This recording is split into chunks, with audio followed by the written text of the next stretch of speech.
Ya, selamat sore semuanya. Ya, salam sejahtera. Kita ketemu lagi di pertemuan kita yang ke-13, yaitu pembuktian dan alat bukti. Namun sebelum kita akan masuk ke materi tentang pembuktian dan alat bukti, maka kita coba ingat-ingat dulu tentang materi-materi yang sebelum-sebelumnya. Ya, saya akan bertanya mengenai tentang subjek hukum. Siapakah yang namanya subjek hukum itu? Orang perorangan atau badan hukum. Orang perorangan atau badan hukum. Sebagai subjek hukum, orang perorangan itu harus memenuhi syarat apa? Harus memenuhi syarat formil ya, Mas. Apa? Syarat formil itu apa? Berusia di atas 18. Berusia di atas 18. 18 atau berapa? Kalau kita 21. Jangan lupa ya, jangan lupa. 21. Dewasa. Lalu kemudian tidak di bawah pengampuan. Apa arti tidak di bawah pengampuan kalau masih ingat? Tidak berarti. Gak apa-apa, ayo. Kan kita udah pelajari. Tidak di bawah pengampuan artinya? Seseorang yang berada di bawah pengampuan itu berarti seseorang yang sudah dewasa namun cara berpikirnya masih seperti anak-anak. Yang salah satu contohnya dia boros, tidak bisa mengelola keuangan. Oke, di bawah pengampuan, jangan lupa karena ini nanti sampai kemanapun nanti hukum acara perdata dan seterusnya nanti itu tidak boleh lupa. Dan akan sering ketemu namanya orang-orang di bawah pengampuan. Ya, jadi harus tahu selain dewasa 21 tahun dan tidak di bawah pengampuan. Tidak di bawah pengampuan orang yang sebenarnya umurnya dewasa tapi secara pikiran dia belum bisa berpikir secara dewasa. Itu kira-kira baru contoh-contohnya. Berarti sudah paham ya tentang itu. Lalu kita akan masuk juga, kita sudah mempelajari tentang perjanjian, perikatan. Pasal 1320 tentang syarat sahnya perjanjian. 1320 ingat ya? Siapa yang bisa menjawab? Ya.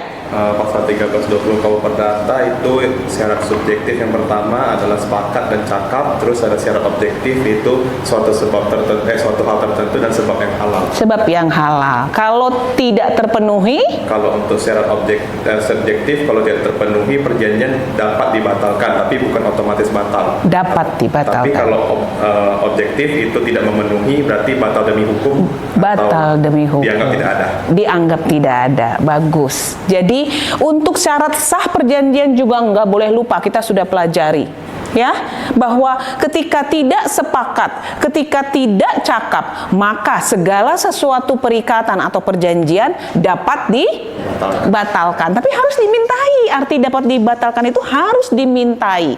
Diminta supaya itu dibatalkan. Melalui apa? Pengadilan. Nggak boleh sembarang-sembarangan kontrak lalu. Oh, ini karena belum dewasa jadi dapat arti dari dapat dibatalkan. Artinya apa? Artinya itu minta ke pengadilan bahwa ini tidak memenuhi syarat subjektif. Bagaimana dengan syarat yang 3 dan keempat? Suatu hal tertentu dan sebab yang halal. Seperti saya sudah jelaskan contohnya. Kalau bikin kontrak, tapi bikin kontraknya itu bakar rumah orang. Kita berjanji yuk bikin bakar rumah orang atau jual beli narkoba. Suatu perjanjian kayak gitu, tapi kami udah sepakat. Tapi 3 dan 4 ketika itu dilanggar, maka tadi Wilson mengatakan batal demi hukum dengan sendirinya. Nggak boleh yang namanya ke pengadilan dulu, tidak seperti yang pertama dan kedua. 3 dan 4 kalau tidak dilanggar maka batal demi hukum. Batal demi hukum secara otomatis karena sudah melanggar kesusilaan, ketertiban umum. Boleh nggak bikin kontrak walaupun sepakat? Boleh nggak bikin jual beli narkoba? Enggak boleh. Jadi menurut hukum kalau 3 dan 4 itu kalian boleh sepakat, tapi selama sepakat tapi melanggar ketertiban yang ketiga dan keempat, batal demi hukum. Langsung otomatis. Perjanjian itu seperti Wilson bilang tidak pernah dianggap ada. Oke, berarti bagus ya, sudah paham tentang perikatan, tentang subjek hukum ya. Domisili. Tahu tentang domisili? Apa domisili? Tempat tinggal. Masalahnya orang ada domisilinya di sini ada 3 atau 4. Ini domisili ini di mana ini sebenarnya? tempat di mana dia bernaung atau tempat di mana dia menetap untuk sebagai tempat tinggal. Menetap sebagai tempat tinggal. Jangan lupa, karena setiap orang kadang-kadang saya pindah karena pekerjaan. Terus domisilinya jadi di mana ini? Harus jelas, karena tentang hukum nanti, tentang perdata ada kasus-kasus di mana apa bersengketa A dengan B. Lalu kemudian kita tinggal di sini.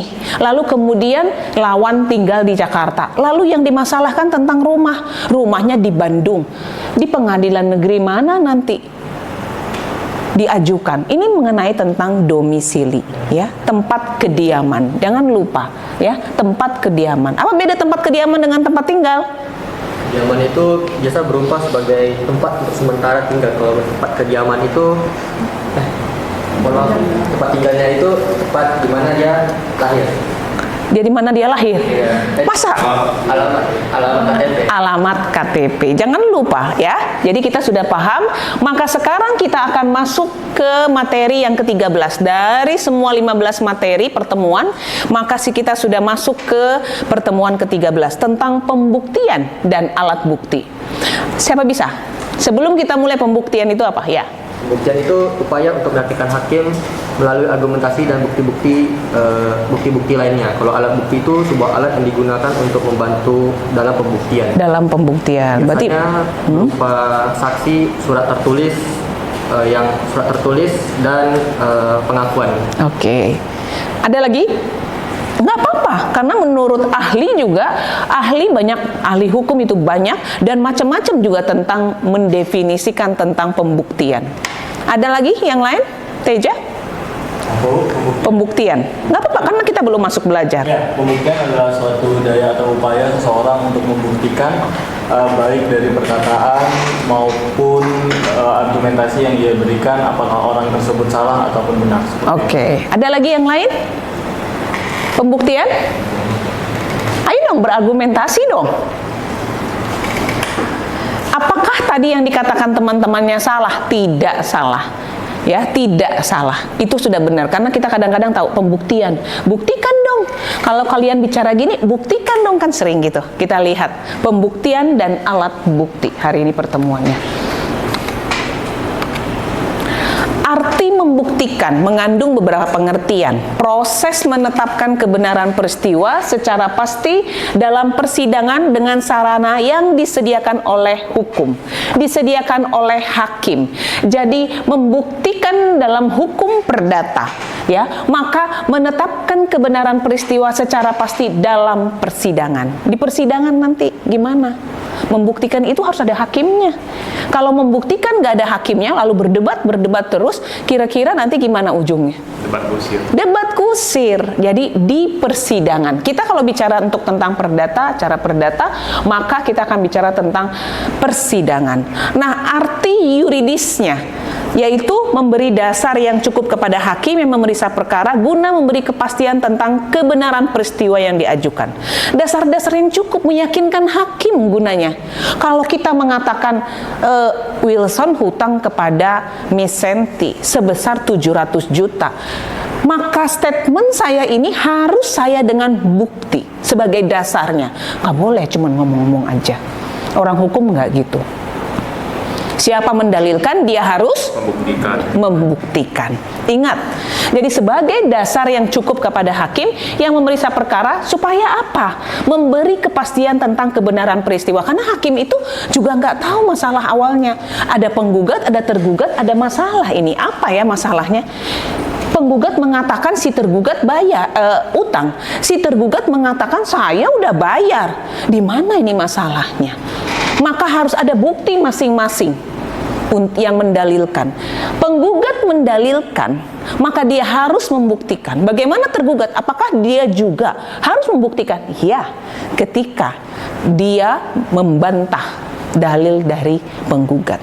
Kalau dia tidak membantah misalnya, benar bahwa tergugat hutang kepada penggugat sebesar 700 juta. Perlu nggak pembuktian lagi? Nggak perlu, udah diakui toh.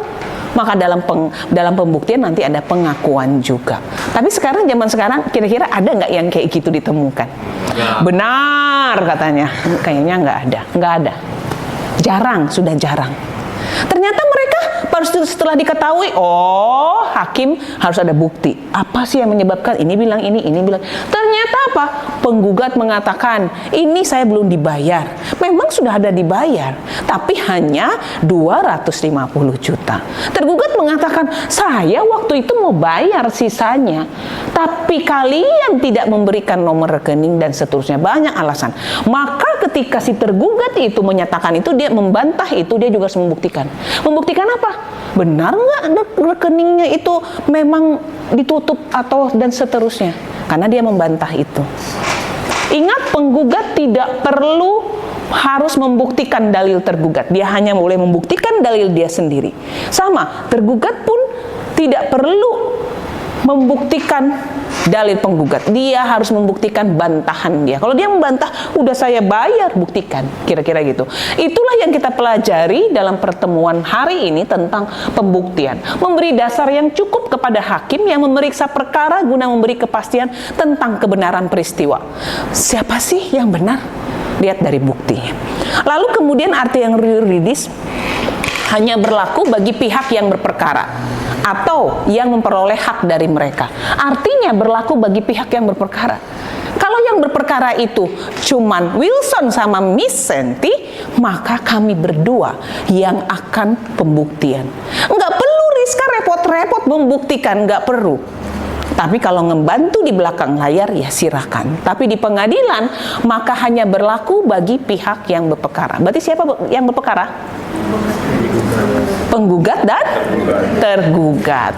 Kalau ada turut tergugat, dia juga bisa. Ya, begitu kira-kira. Lalu kemudian arti yuridis tidak menuju kepada kebenaran mutlak. Sama dengan kebenaran formil, bukan kebenaran material. Artinya apa? Artinya, pembuktian ini bukan berarti kebenaran mutlak. Artinya, saya udah buktikan, berarti dia yang paling benar. Belum tentu. Hakim akan nanti melihat dan menilai. Karena pembuktian itu arti yuridisnya tidak menuju kepada kebenaran mutlak. Semua pada hakim. Kita berusaha. Tetapi hakim akan punya argumen-argumen tersendiri. Karena secara yuridis pembuktian itu tidak menuju kepada kebenaran mutlak. Artinya ketika si penggugat sudah memberikan bukti, belum tentu dia yang benar. Ketika si tergugat membantah, saya punya bukti nih. Sama-sama punya bukti, bukan berarti tergugat yang benar. Kenapa ini terjadi? Karena dalam hukum, orang yang membuktikan itu juga kadang-kadang sering terjadi pemalsuan surat-surat, ya, di setting sedemikian rupa bukti itu. Itulah nanti akan kepada keyakinan hakim. Karena arti yuridis dari pembuktian tidak menuju kepada kebenaran mutlak, gitu ya. Mari kita lihat di sistem pembuktian. Ada 4. Pembuktian positif menurut undang-undang. Artinya apa? Pembuktian positif menurut undang-undang berarti ini maksudnya adalah berupa larangan-larangan, perintah-perintah. Maka ada pembuktian positif menurut undang-undang. Kedua, sistem pembuktiannya. Pembuktian yang didasarkan keyakinan hakim berdasarkan nurani. Jadi pembuktian yang kita pakai untuk atau hakim pakai untuk persidangan selalu ketika membuktikan, ingat, oh kata Miss Santi, pembuktiannya itu pembuktian positif menurut undang-undang. Hakim lihat orang hutang pakai denda sama bunga sebesar ini, pakai undang-undang dia lihat, itu dilarang kok, perintahnya begini, dia bisa pakai itu, nggak harus berdasarkan bukti. Jadi ada pembuktian positif menurut undang-undang. Kedua, sistem pembuktian kedua, pembuktian didasarkan keyakinan hakim berdasarkan nuraninya. Boleh loh itu.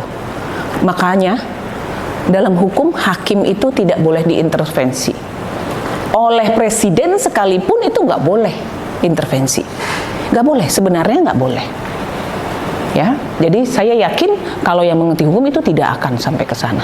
Jadi kenapa? Karena pembuktian didasarkan keyakinan hakim. Kalau hakim yakin bahwa ini dibuktikan ini penggugat yang benar, boleh dengan cara itu. Nggak bisa tergugat bilang, nggak benar ini hakimnya. Silakan, ada upaya hukum nanti, betul ya?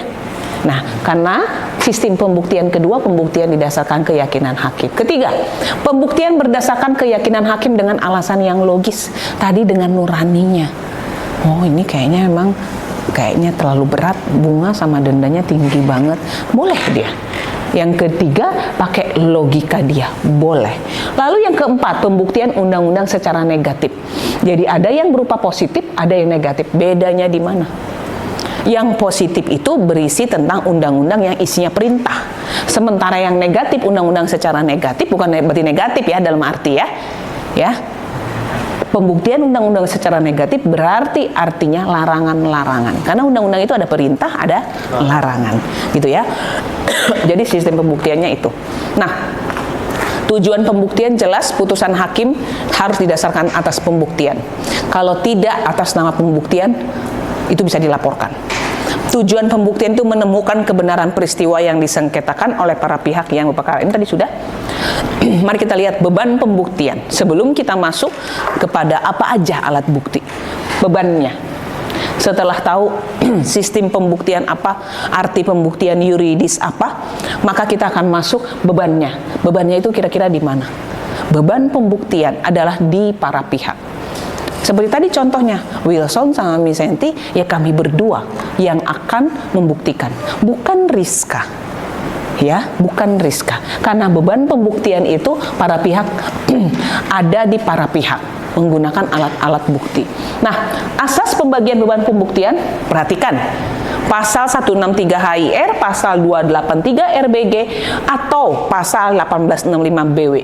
Pembuktian itu ada diatur di HIR, RBG, dan BW.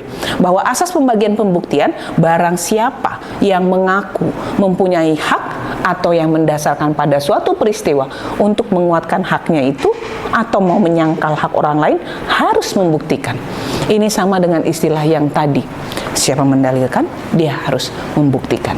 Artinya baik penggugat maupun tergugat dibebani dengan pembuktian. Terutama si penggugat, dia harus wajib membuktikan peristiwa yang diajukannya.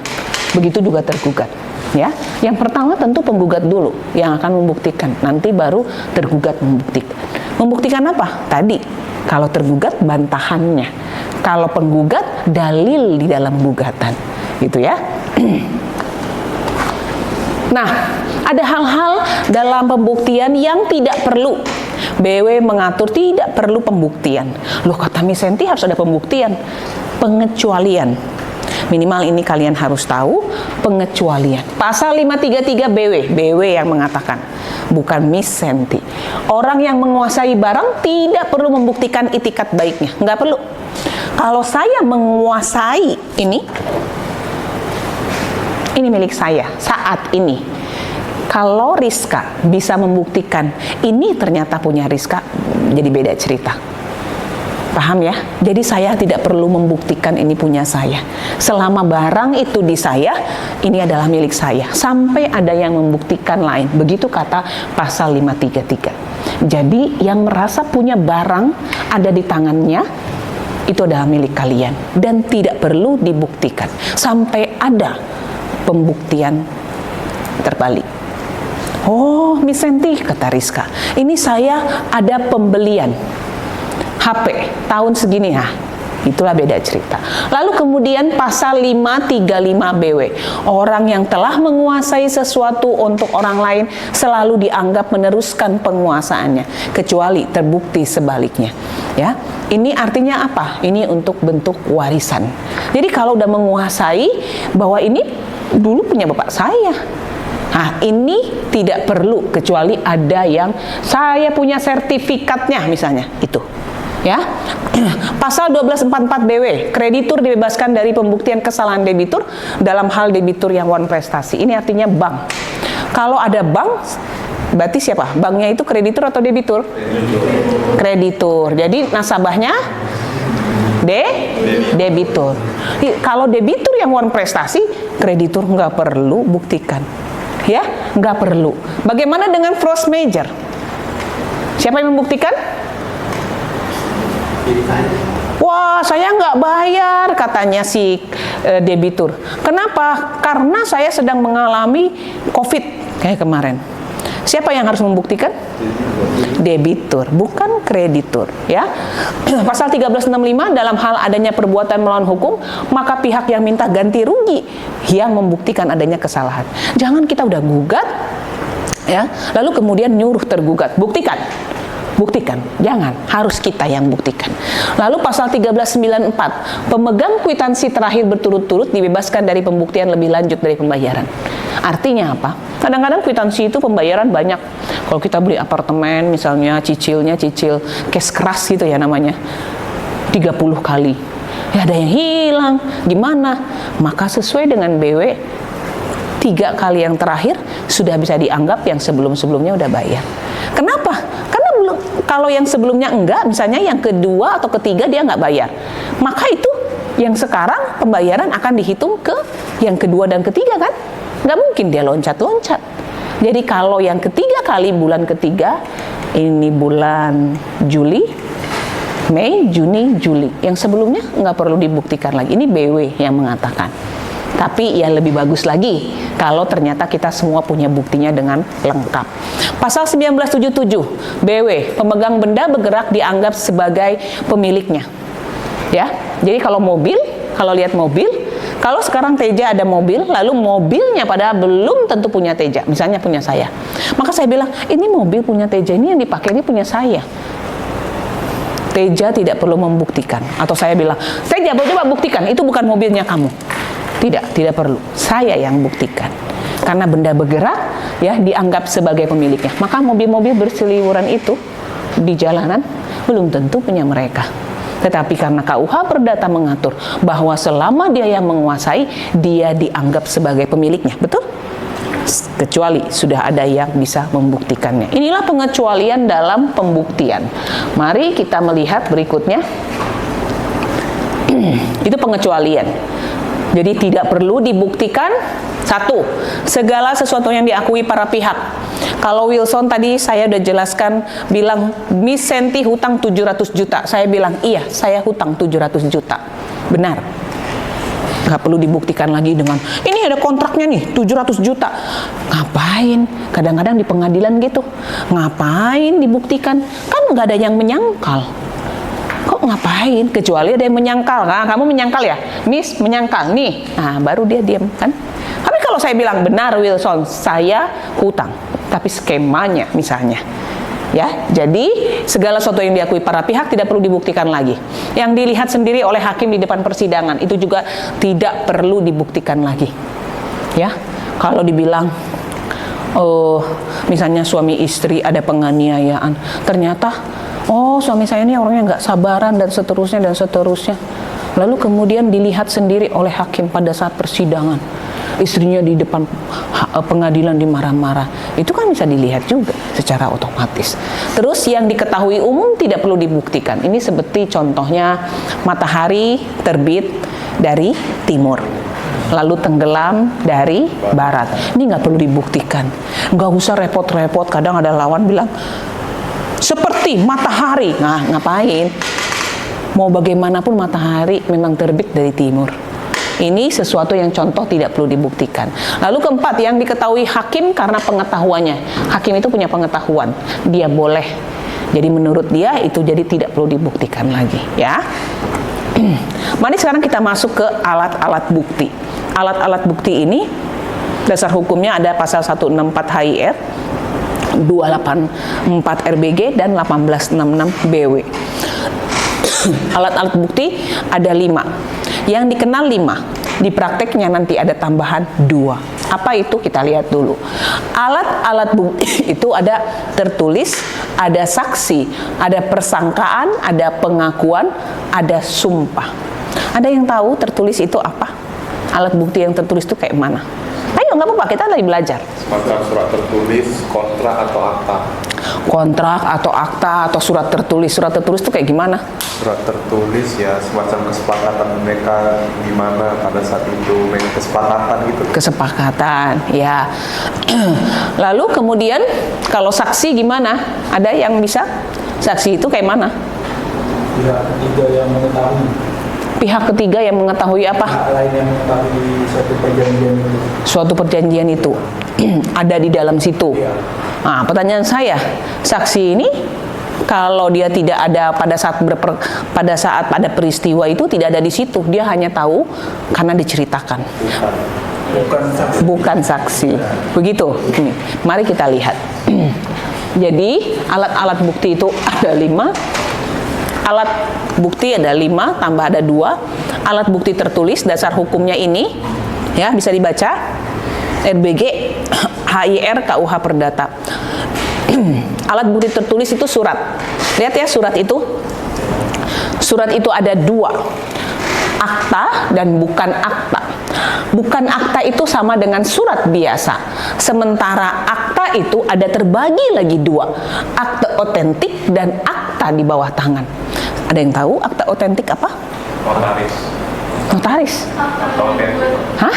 Akta otentik dibuat oleh notaris. Dibuat oleh notaris. Apa lagi? Apa yang dibuat oleh pejabat yang berwenang sesuai dengan undang-undang. Oke, dibuat oleh pejabat yang berwenang. Pertanyaan saya, surat itu ada akta, ada akte otentik. Maka akte otentik ini apakah selalu dibuat notaris? Tidak, oleh pejabat. Pejabat yang berwenang. Apalagi selain dibuat oleh notaris? Contohnya, hah? PPAT, notaris. Lalu apalagi? Ada yang tidak dibuat oleh notaris, apalagi? Tapi akte otentik maksudnya. Ayo, kalian punya loh. Akte lahir apa? Akte otentik? Dibuat oleh siapa? Dinas Kependudukan. Pejabat sipil. Pejabat juga kan? Dinas Kependudukan itu pejabat bukan? Ya. Ini juga masuk ke dalam yang namanya akte otentik. Lalu, kalau misalnya ada mau bikin penetapan pengadilan, entah namanya lah salah, atau penetapan waris lah karena anak di bawah umur, itu akte otentik nggak? Yang dibuat pengadilan? Iya. Jadi, pahami sekarang bahwa akte otentik itu bukan hanya akte yang dibuat oleh notaris, tapi juga akte yang dibuat oleh pejabat katanya. Yaitu pengadilan juga bisa, notaris juga bisa, ya. Catatan sipil juga bisa. Ini dimasuk ke dalam suatu alat bukti tertulis. Lalu ada yang kedua, akte di bawah tangan. Seperti apa akte di bawah tangan? Ada yang tahu? Nggak apa-apa, salah nggak apa-apa. Kita kan lagi belajar. Ini kan belum saya jelasin, tapi kita berdiskusi dulu. Ada? Biasanya akte di bawah tangan tuh dibuat tidak di hadapan pejabat yang berwenang. Iya. Cuman dia bawah tangan biasa. Iya, disinilah yang dikatakan tadi Wilson katakan. Disinilah yang dikatakan akte di bawah tangan itu kontrak, perjanjian. Itulah akta yang di bawah tangan. Masuk akta-akta tapi di bawah tangan. Yang satu tadi akte otentik. Bagaimana dengan surat yang bukan akta atau surat biasa? Apa misalnya? Jadi jangan kontrak lagi, karena kontrak kita sudah masukkan ke dalam akte di bawah tangan. Hah? Wasiat? Wasiat? Surat keterangan. Surat pernyataan, surat keterangan, kwitansi. Betul ya? Ini adalah surat biasa. Ini yang masuk dalam surat biasa. Kalau perjanjian, sekarang setelah belajar hukum perdata di kelas, jadi sudah tahu bahwa perjanjian atau kontrak masuknya akte di bawah tangan. Sementara kalau bentuknya kwitansi, surat pernyataan, surat keterangan, itu adalah surat biasa. Ini semua menjadi bukti tertulis, yaitu surat. Alat bukti tertulis adalah surat. Apa saja berarti akta semua, dari yang notaris, yang dari pengadilan, yang akta-akta kematian. Soal waris nanti tentang akta kematian, kelahiran, lalu kemudian perkawinan. Akta di bawah tangan apa? Kontrak yang tidak memakai notaris. Boleh kan kontrak tidak memakai notaris? Boleh. Ini masuk ke dalam akte di bawah tangan. Lalu surat itu surat biasa, kwitansi, pernyataan, ya, keterangan. Ini adalah surat biasa. Masuk ke saksi. Dasar hukumnya bisa dibaca, ya. Ini nanti saksi itu apa? Kesaksian adalah kepastian yang diberikan kepada hakim di persidangan tentang peristiwa yang disengketakan dengan jalan pemberitahuan secara lisan atau pribadi oleh orang yang bukan salah satu pihak dalam perkara. Jadi di luar perkara, saksi. Pasal 139 HIR, RBG dan BW bahwa setiap orang yang bukan salah satu pihak dapat bertindak sebagai saksi. Semua boleh jadi saksi. Selama apa? Dia mengetahui, melihat peristiwa, ya, bukan karena cerita. Oh, Wilson tahu dari mana ya tentang tadi ada peristiwa tentang hutang piutang? Ya, Wilson diceritakan Miss Senti. Apakah itu saksi? Dia harus melihat, mengetahui. Oh, waktu mereka bikin kontrak, saya ada Miss. Nah, berarti tahu. Boleh jadi saksi. Karena saksi itu yang harus dia lihat, dia ketahui. Bukan katanya, bukan karena cerita. Jadi saksi, siapa yang nggak bisa jadi saksi? Ini. Satu, segolongan orang yang dianggap tidak mampu bertindak sebagai saksi itu yaitu ada yang absolut dan ada yang relatif. Keluarga sedarah, semenda, menurut keturunan yang lurus dari salah satu pihak. Keturunan lurus berarti siapa? Orang tua. Suami atau istri salah satu pihak meski sudah bercerai. Ini adalah keluarga sedarah yang naik ke atas. Orang tua. Lalu kemudian suami atau istri. Lalu kemudian ada yang tidak mampu secara relatif. Itu nggak boleh jadi saksi. Anak-anak di bawah 15 tahun, orang gila atau kadang ingatannya pulih kembali. Walaupun dia mengetahui, dia tidak bisa secara hukum. Tadi kita udah ngomong di bawah pengampuan, betul ya? Itulah gunanya kita pelajari dulu dari pertemuan pertama sampai hari ini. Ya, jangan lupa. Nah, berikutnya yang kedua, segolongan orang yang atas permintaan mereka sendiri dibebaskan memberi kesaksian atau hak ingkar. Siapa aja? Ini boleh. Saudara laki-laki dan perempuan serta ipar laki-laki dan perempuan dari salah satu pihak.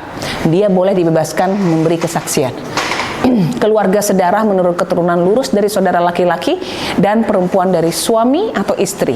Lalu yang C, semua orang yang karena martabat, jabatan, hubungan kerja yang sah punya rahasia. Itu nggak boleh. Maka kenapa ketika ada perkara tentang kontrak kerja, nggak bisa, yang jadi saksinya itu adalah pimpinannya. Kira-kira kalau pimpinannya yang jadi saksi, lalu yang jadi saksi itu dia punya pimpinan, lalu si karyawannya ini ada hubungan kerja. Kira-kira si karyawannya ini akan menceritakan sebenar-benarnya atau karena dapat gaji jadi nggak enak, jadi membela si bosnya? Membela kan? Maka itu nggak boleh jadi saksi. Maka ketika di persidangan, kalau soalnya adalah udah soal, oh saudara punya hubungan kerja? Punya. Oh dengan penggugat punya hubungan kerja? Atau dengan tergugat punya hubungan kerja ya? Keberatan. Karena yang namanya dibayar dengan gaji, dia tidak bisa memberikan, dianggap tidak bisa netral, betul? Jadi ini adalah sebagai pengecualian. Lalu di sini ada istilah atau asas. Dalam pembuktian itu ada asas. Salah satunya unus testis, nullus testis. Satu saksi bukan saksi. Ingat ya.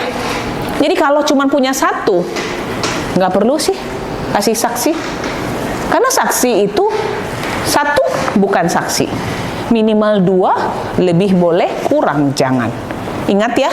Jadi kalau satu nggak dianggap sama hakim. Lalu Bu, kalau saya ambil bawa satu ke pengadilan, apakah berarti ditolak sama hakim? Tidak. Tetap akan didengar oleh hakim, tetapi nanti akan namanya melanggar asas unus testis nullus testis. Satu saksi dianggap bukan saksi. Percuma toh jadinya.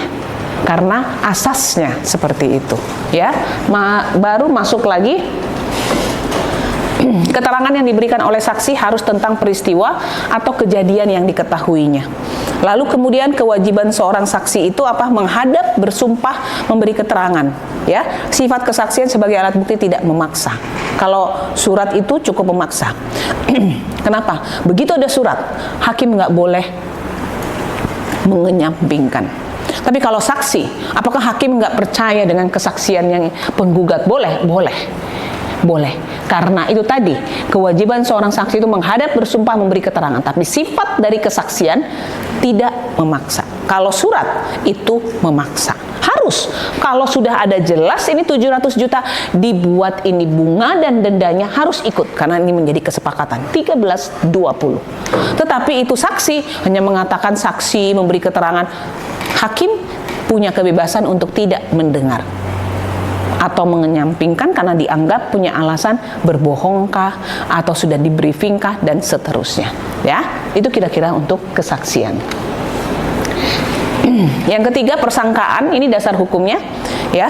PPT ini kan juga sudah kalian terima. Kalau ada yang belum terima nanti bisa minta dibaca persangkaan ini. Lalu pasal 1915 persangkaan itu apa? Di sini katakan kesimpulan yang oleh undang-undang atau oleh hakim ditarik dari suatu peristiwa yang terkenal ke arah suatu peristiwa yang tidak terkenal. Ada dua persangkaan, secara undang-undang dan ada persangkaan hakim. Jadi secara undang-undang itu sudah diatur dan ada juga yang namanya persangkaan secara persangkaan hakim, mengatur persangkaan, ya. Baru masuk lagi pengakuan. Pengakuan ini juga dasar hukumnya jelas. Pengakuan merupakan keterangan yang membenarkan peristiwa. Kayak saya tadi jelaskan. Sudah saya akui 700 juta hutang. Ini suatu pengakuan, ya. Lalu kemudian pengakuan itu bisa diberikan di muka hakim di persidangan, bisa di luar pengadilan. Oh, memang saya betul hutang 700 juta. Boleh di dalam persidangan. Bagaimana kalau di luar persidangan? Bolehkah? Boleh. Ada saksinya, dibuat dengan surat pernyataan. Pengakuan, ya. Jadi pengakuan itu ada dari persidangan, ada yang di luar persidangan, ya. Kemudian pengakuan itu ada 3. Ada murni, kualifikasi, dan ada klausal, ya. Lalu kemudian pengakuan yang diberikan di muka hakim di persidangan merupakan keterangan sepihak, baik tertulis maupun lisan, dinyatakan oleh salah satu pihak. Sepihak bikin pernyataan, iya benar saya hutang, iya benar saya menandatangani kontrak misalnya, itu boleh, ya. Lalu kemudian diperiksa oleh hakim untuk lebih lanjut. Ini ada pernyataan nih, ada pengakuan, kata hakim. Diperiksa lagi lebih lanjut, apakah orang ini di bawah tekanan atau bagaimana, nanti akan dilihat, ya. Pasal 1926 BW, pengakuan yang diberikan di muka hakim di persidangan tidak dapat ditarik kembali kecuali apabila terbukti bahwa pengakuan itu akibat dari suatu kesesatan. Kalau yang namanya pengakuan di pengadilan berbohong, itu nanti jadi tindak pidana di pengadilan. Kalau di luar pengadilan dia bikin pernyataan, besok-besok mau dicabut, nggak apa-apa. Jadi hati-hati dengan yang namanya memberi pengakuan di dalam persidangan. Kira-kira seperti itu. Pengakuan yang diberikan di luar persidangan adalah keterangan yang diberikan salah satu pihak dalam suatu perkara perdata yang di luar persidangan untuk membenarkan pernyataan yang diberikan oleh lawannya. Jadi pengakuan yang diberikan di luar persidangan ada lisan, ya. Kekuatan pembuktian diserahkan pada pertimbangan. Ada hakim, bukan merupakan alat bukti, masih harus dibuktikan di persidangan. Ada tertulis, ya. Lalu kemudian pengakuan yang diberikan di luar persidangan dapat ditarik kembali. Tadi saya sudah jelaskan. Masuk kita ke sumpah. Udah ada persangkaan, ada pengakuan, lalu sekarang ada sumpah. Apa sih sumpah? Sumpah ini sebenarnya juga jarang sih dipakai, tapi kadang diperlukan. Ketika apa? Lihat ya. Sumpah ada 3, penambah atau pelengkap, sumpah penaksir, sumpah pemutus. Nah, kita lihat sumpah pelengkap, yaitu sumpah yang diperintahkan oleh hakim karena jabatannya kepada salah satu pihak untuk melengkapi pembuktian, karena dilihat pembuktiannya itu kurang. Jadi udah deh, dibikin deh kita sumpah dengan kesepakatan. Karena kalau kurang bukti-bukti, makanya untuk sumpah khusus biasanya dipergunakan kalau buktinya kurang. Tapi fenomena yang sekarang kebanyakan orang-orang buktinya banyak kok, cukup banyak. Seandainya pembuktian itu kurang, hakim harus tetap putus kok. Nggak boleh dia bilang bukti kurang, nggak bisa diputus nih. Tidak ada kepastian hukum bagi penggugat dan tergugat kan, harus diputus, termasuk memakai sumpah pelengkap. Coba dilengkapi deh. Ah, ini karena jabatannya dia boleh untuk melengkapi pembuktian. Jadi dia bisa putus, ya. Nah, kekuatan pembuktiannya itu sempurna dan masih memungkinkan pembuktian lawan. Oke, ini sudah. Lalu kita lihat sumpah penaksir. Tadi ada sumpah pelengkap untuk melengkapi. Kalau sumpah penaksir itu adalah sumpah yang diperintahkan oleh hakim karena jabatannya juga, tapi untuk menentukan jumlah ganti rugi. Ya, ini tentang jumlah ganti rugi karena nggak ada kepastian. Aduh, saya hakim yakin bahwa dalam perkara ini ada yang rugi, tapi berapa angkanya supaya si tergugat itu disuruh bayar ke penggugat. Kan nggak boleh cuma bilang ya kamu salah, kan harus jelas. Harus ada kepastian hukum, harus ada jelas berapa angkanya. Nah, kalau bukti itu kurang, maka bisa pakai sumpah penaksir. Ya, ini adalah untuk menentukan ganti rugi serta jumlah yang selalu ada ketidakpastian. Ya, kekuatannya pembuktiannya juga sempurna dan masih memungkinkan pembuktian lawan. Yang terakhir adalah sumpah pemutus. Sumpah pemutus itu adalah sumpah yang dibebankan atas permintaan salah satu pihak kepada lawannya. Ya udah deh, kita sama-sama nggak ada punya bukti. Mari kita bikin sumpah pemutus. Kamu betul-betul atau gimana? Nanti akan ditentukan siapa pemenang dan siapa yang kalah. Ini tidak memerlukan pembuktian permulaan terlebih dahulu, sehingga dapat dilakukan setiap saat, kapanpun. Dan nanti hakim setelah ada sumpah pemutus, maka dia akan memutuskan. Gitu kira-kira. Jadi sumpah-sumpah pelengkap, penaksir, dan pemutus adalah sumpah yang kebanyakan dipakai oleh hakim adalah untuk apa? Ketika apa? Bukti-buktinya para pihak kurang. Kira-kira seperti itu. Saya akan lanjutkan pemeriksaan setempat dan saksi ahli. Sebelum itu, ada yang bertanya? Ya. Apakah sumpah itu kan jarang dipakai, tapi mengapa bisa jadi bukti? Kan sumpah itu kan bisa kayak saya begini, saya kan bilang saya sumpah tidak mencuri, padahal saya aslinya mencuri, cuma saya sumpah untuk meringankan tugas saya, meringankan hukuman saya. Iya, jadi seperti tadi saya katakan bahwa alat-alat bukti itu ada macam-macam, ada surat, ada saksi.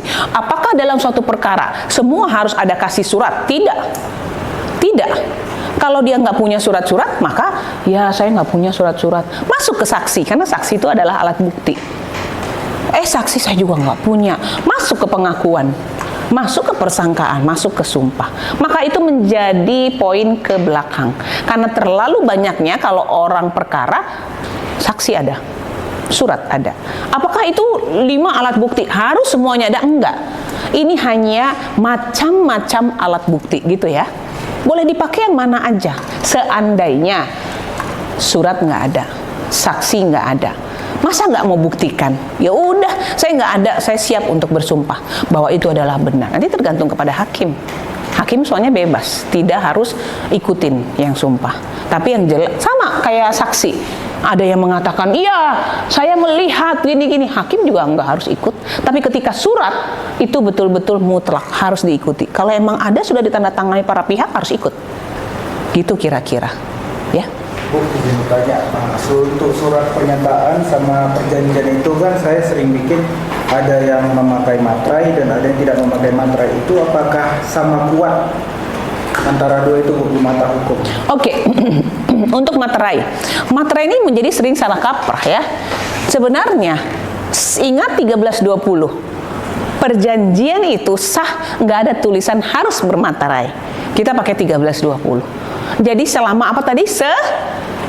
Perjanjian sah kalau sepakat. 2 cakap. 3 suatu hal tertentu. 4 sebab yang halal. Jadi maka bagaimana kalau materai nggak ada? Nggak apa-apa selama disepakati. Jadi tujuan materai itu apa sih sebenarnya? Tujuan materai itu kita para pihak melakukan suatu perjanjian ya, di dalamnya ada nilai, maka itu seperti menjadi bea pajaknya, bea materainya. Jadi wajib, bukan berarti ini nggak ada materai, itu ada materai, ini lebih kuat. Enggak seperti itu ya. Ingat selalu 1320 syarat sah perjanjian. Ada lagi? Ada? Ayo, ada yang kes-kes? Oke, saya lanjutkan. Ya, gimana? Anak mengklaim kalau ayahnya itu pernah berjanji secara lisan agar sebidang tanah yang akan diwariskan padanya, tapi saudara kandungnya itu membantah tidak ada akta atau surat tergugat yang bersumpah bahwa ayah mereka tidak pernah mengatakan itu. Kalau dalam kasus warisan ini seperti sumpah dari saudara kandung, apa bisa dijadikan pembuktian jika tidak ada bukti? Bisa kalau nggak ada bukti-bukti yang lain. Jadi masalah warisan gugat menggugat. Loh, kalau ada aktanya warisan, ahli warisnya siapa? Ada di dalam akta, pakai akta surat itu. Nggak ada, Miss. Saksi juga nggak ada. Sumpah itu bisa. Tetapi ingat tadi, hakim tidak harus mengikuti kecuali surat. Itu ya. Jadi tetap itu semua selama alat bukti itu boleh dipakai. Gitu ya, Faiza ya. Oke. Ada lagi? Saya lanjutkan. Oke. Nah, ada 5 alat bukti, tapi di lab itu teori. Teori dengan praktek kadang-kadang harus diseimbangkan. Karena teori dengan praktek kadang-kadang ada perbedaan. Di prakteknya, alat bukti tambahan ada 2, pemeriksaan setempat. Apa itu PS? Kami sering bilangnya PS, pemeriksaan setempat. Pemeriksaan setempat adalah pemeriksaan mengenai perkara oleh hakim karena jabatannya yang dilakukan di luar gedung atau tempat kedudukan pengadilan. Supaya apa tujuannya? Hakim melihat sendiri, ini tanahnya, batas-batasnya. Kebanyakan untuk urusan yang pemeriksaan setempat ini, kenapa perlu lihat perkaranya? Oh, perkaranya tentang objek tanah. Ya harus ke lapangan. Kenapa harus ke lapangan atau pemeriksaan setempat? Karena tanah nggak bisa dibawa ke pengadilan, betul? Kalau surat bisa, saksi bisa, persangkaan, pengakuan. Tapi kalau pemeriksaan setempat harus ke tempatnya. Maka pemeriksaan setempat biasanya untuk yang masalah tanah, sengketa tentang rumah, itu akan dilihat. Sertifikatnya nanti hakim. Sebelah barat mana? Ini. Sebelah timur, sebelah, oh iya ini berarti ya, dilihat oleh hakim. Itulah guna pemeriksaan setempat. Bahwa benar ternyata yang sebelah sini, jangan sampai mau sita ternyata pada saat mau sita nggak ada objeknya. Banyak yang kayak gitu, banyak.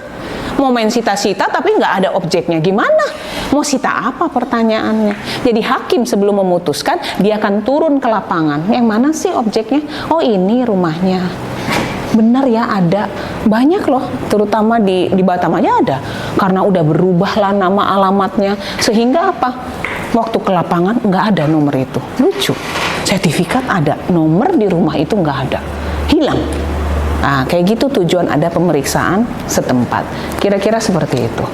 Lalu kemudian, oh ini yang diperiksa barang tetap tadi udah, karena tidak bisa dibawa diajukan, yaitu pemeriksaan letak gedung, batas tanah. Dasar hukumnya 153 HIR, kekuatan pembuktiannya diserahkan kepada hakim tetap. Lalu ada keterangan ahli yang terakhir. Keterangan ahli itu dia pihak ketiga, objektif. Dia tidak boleh masuk ke perkara. Dia hanya tentang pengetahuannya, ya. Jadi bertujuan membantu hakim dalam pemeriksaan guna menambah pengetahuan hakim. Jadi pasal 154 HIR tidak menegaskan apa dan siapa ahli itu. Tapi ahli itu diangkat oleh hakim selama pemeriksaan berlangsung. Ya, ahli dapat menunjuk ahli lain sebagai gantinya. Ya, dan seorang ahli yang telah disumpah untuk memberikan pendapatnya tidak memiliki kewajiban dapat dihukum dengan mengganti kerugian. Jadi ahli itu saksi juga masuknya, tapi bukan saksi tentang fakta. Ahli itu adalah saksi-saksi yang tentang karena pengetahuannya. Jadi kalau ada yang membahas mengenai penggugat bilang kami tidak melakukan perbuatan melawan hukum, atau penggugat bilang kami tidak wan prestasi, tergugat bilang kalian wan prestasi, maka diambillah ahli tentang hukum perdata. Misal Prof. Subekti datang, berapa kali Prof. Subekti mantan ketua Mahkamah Agung ya memberikan kesaksian, dipanggil. Jadi memberikan keyakinan kepada hakim bahwa yang dinamakan wan prestasi adalah dan seterusnya. Dia nggak boleh masuk ke perkara antara penggugat dan tergugat. Dia hanya memberikan pengetahuannya. Begitulah namanya ahli. Kalau sempat dia masuk ke dalam pokok perkara keberatan. Bagaimana? Kan tadi kita udah sepakati bahwa saksi itu harus yang dia ketahui, dia lihat dan dia alami, betul? Jadi kalau saksi ahli dia mengalami, enggak. Dia memberikan keterangan dengan apa pengetahuannya yang dia ketahui. Jadi izin yang mulia bahwa wan prestasi ini adalah berdasarkan pasal ini dan seterusnya. Bahwa Prof. Subekti mengatakan bahwa orang-orang yang sudah membayar tapi tidak sesuai atau tidak penuh tetap dianggap wan prestasi. Oh begitu kata hakim. Jadi walaupun dia udah bayar tapi tidak sesuai masuk sebagai wan prestasi. Benar yang mulia. Bahwa orang-orang yang melakukan pekerjaan yang sudah disepakati tapi tidak sebagaimana yang disepakati, misalnya dia harusnya menyelesaikan gedung ini seluruhnya, dia hanya urusan tentang tembok-tembok, jendelanya semua masih kosong, itu juga one prestasi, kata subjektif misalnya. Begitulah hakim untuk begitulah saksi ahli untuk membantu hakim. Itulah keterangan ahli. Lalu kita lihat, kalau gitu, apa perbedaan tadi saksi ahli dengan saksi? Ini loh, yang tadi saya jelaskan. Saksi, kedudukannya tidak bisa diganti dengan saksi lain, dia nggak bisa. Karena dia yang mengetahui, melihat, betul ya? Sementara kalau ahli, kedudukannya dapat diganti dengan ahli lain. Kalau ahli di bidang perdata dari universitas mana nggak bisa, ya kita ambil dari universitas yang lain. Mungkin ada kesibukan.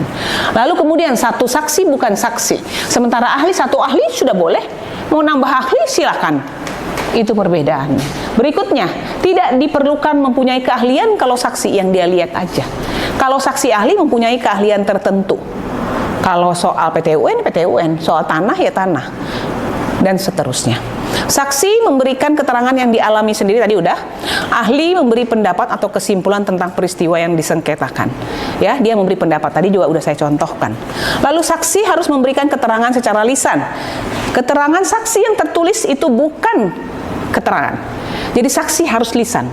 Bagaimana dengan ahli? Ahli itu boleh, aduh Bu Senti, saya nggak bisa memenuhi undangan Bu Senti, jadi saya berikan tertulis aja pendapat hukum saya. Boleh, tapi lebih bagus kalau datang.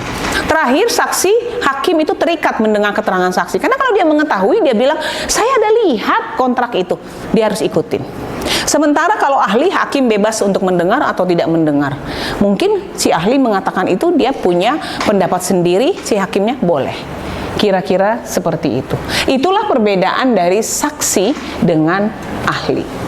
Itulah tentang pembuktian dan alat bukti. Nggak sulit ya? Sulit nggak? Mengerti nggak? Ada pertanyaan? Pertanyaannya ini mengerti semua atau karena nggak mengerti? Mengerti ya? Pembuktian itu. Jadi ingat, jadi pembuktian itu ada 7. 1, surat. 2, saksi. 3,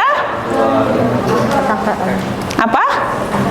Pengakuan boleh. 4, persangkaan. 5, sumpah. 6, pemeriksaan setempat atau PS. 7, keterangan ahli. Betul, inilah macam-macam pembuktian. Boleh melalui apa aja. Jadi kalau nggak ada bukti tentang surat, masuk ke dalam 7, boleh. Alternatif. Syukur-syukur kalau misalkan bisa 6, bisa 7-7-nya. Kira-kira gitu untuk pertemuan kita pertemuan kita yang ke-13 ya. Nanti kita akan ada kuis untuk pertemuan selanjutnya supaya saya tahu kalian udah paham atau enggak gitu ya. Lalu kemudian untuk nilai juga saya mengingatkan lagi, jangan sampai komplain-komplain gitu ya. Nilai-nilainya itu kita sudah atur semuanya, bahwa di sini nilainya itu tertulis ada semua. Partisipasi 25%, kuis 5%, UTS 30%, UAS 40%, jumlah semua 100%. Jadi aktiflah partisipasi. UTS sudah, tinggal UAS. Ya, gitu kira-kira. Ada pertanyaan sebelum saya tutup? Ada 2 kali lagi kita ya pertemuan ya, karena semua 15. Oke? Ada pertanyaan lagi? Kalau tidak ada pertanyaan, sampai di sini pertemuan kita. Sampai ketemu di pertemuan ke-14. Selamat sore.